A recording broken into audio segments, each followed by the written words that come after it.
SystemEra recently revealed more STARSEEKER Astroneer Expeditions gameplay, and let me tell you, it looks even cooler than what I was expecting. It is, however, a very different game compared to Astroneer, so let's take a look at what we know so far. In STARSEEKER, you will play as an Astroneer who is part of the Frontier Force. The Frontier Force is the crew of the ESS STARSEEKER, which is like the main thing of the whole game. This space station that can travel between galaxies will act as your hub, where you can customize your loadout by crafting and trading different items. This already sounds way different compared to Astroneer, but wait until you hear what's next. From the ESS STARSEEKER, you will launch expeditions on a number of different planets. Yes, the gameplay is structured in expeditions, and we'll dive deeper into that, but you should know that at release, the game will only have one planet. After that, more planets will be added as the crew of the ESS STARSEEKER travels through the universe. As I said, when the game launches, you will have access to one planet to launch expeditions to. This is the planet we've seen in the gameplay revealed. Apparently, it's called Tephra, and it has a lot of similarities to Astroneer's planets, but also a bunch of differences.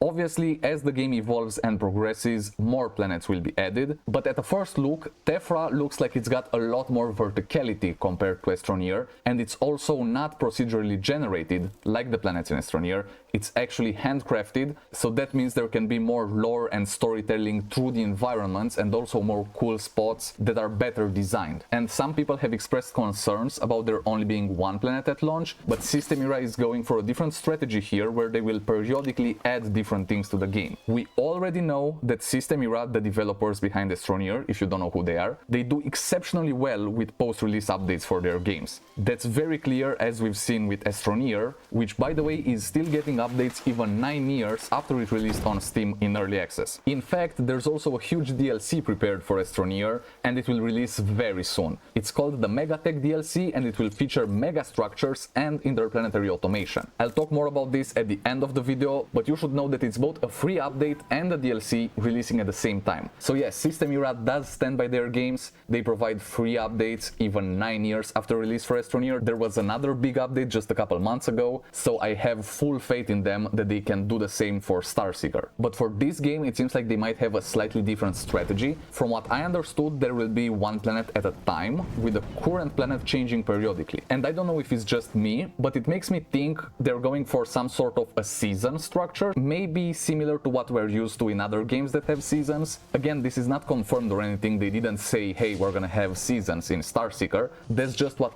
I think when I hear that we'll have different planets periodically. Personally, I'm not a fan of the season structures in games. I don't usually play games that have seasons in them, and it looks like STARSEEKER won't have seasons with like season passes and all that stuff that most people hate, but it will have a sort of dynamic that will keep you playing over the years. To be honest, I think this is the right step for them to take, as they've shown they can support the game for multiple years after release, and they are very good at it. So why not put their best foot forward and make that into one of the central mechanics of their next game? Again, I think that's a good strategy move. I hope it also pays out, but I have my full faith in them that they will pull it off. Maybe I should have started with this, but STARSEEKER Astroneer Expeditions will not be a sequel to Astroneer. This is not Astroneer 2. Actually, the devs wanted to make it into its own game with all sorts of different gameplay dynamics, but it's still set in the same universe. So you could theoretically call it a spin-off if you want to. It's a different game, it's not Astroneer, it's not Astroneer 2. It is, however, set in the same universe, so I guess the same lore and world building will carry over into STARSEEKER. And the main focus so far into what they revealed is the gameplay. They started off by saying, yes, you can also play this solo. You don't need to have a bunch of friends to play this, you can play it alone, but you will be online into the ESS STARSEEKER from where you can launch the expeditions, and then you can do them on your own if that's what you want. But you can also do them with a squad of up to 4 people. So you can gather your friends and go on expeditions together. For me, that sounds like a lot of fun, so I'm definitely gonna do that. And if you enjoyed the video so far, make sure to drop a like, it helps me out a lot. Also, if you want to play STARSEEKER with a squad, but don't have a lot of friends that like the same games you do, it happens to all of us, then you can join my Discord server. The link is up here and also in the description. And who knows, maybe we'll also play together. So join that and I'll see you there. Now back to STARSEEKER. The gameplay is structured into expeditions Expeditions, as I said at the very beginning, and all of your expeditions will be launched from the ESS STARSEEKER, the main hub of the game. To make this a bit more fun and challenging, the expeditions are also time limited. The way they explained this is that your oxygen starts running out as soon as you land. So that means you need to get back to your shuttle before it runs out. Apparently you can't just go back into your shuttle and then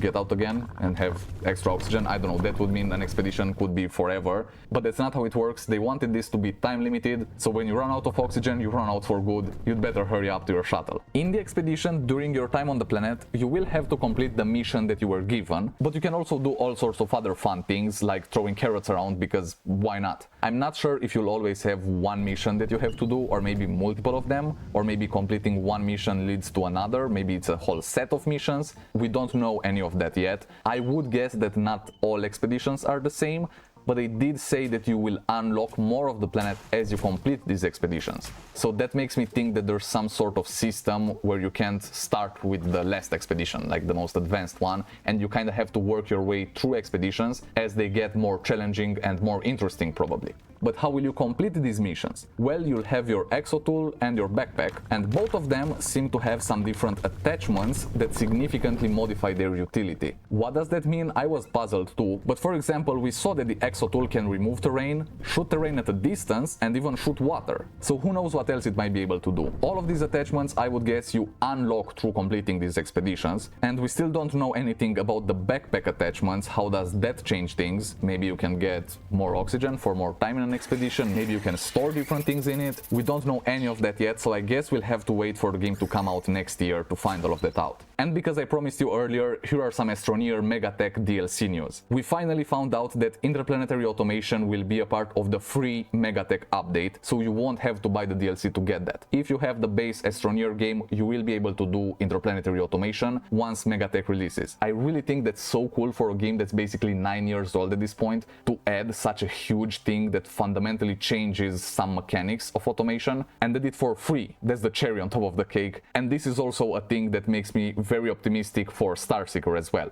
Now, if you want to get access to all of the other new mega structures, you will have to buy the Megatech DLC. We don't have a price or a release date yet, but I guess we'll find out as we get closer. And then also part of the free Megatech update, so not the DLC, we will get the large soil canisters. Finally, I've been waiting for these for a while, and I know some of you do too. I've seen some comments about these recently.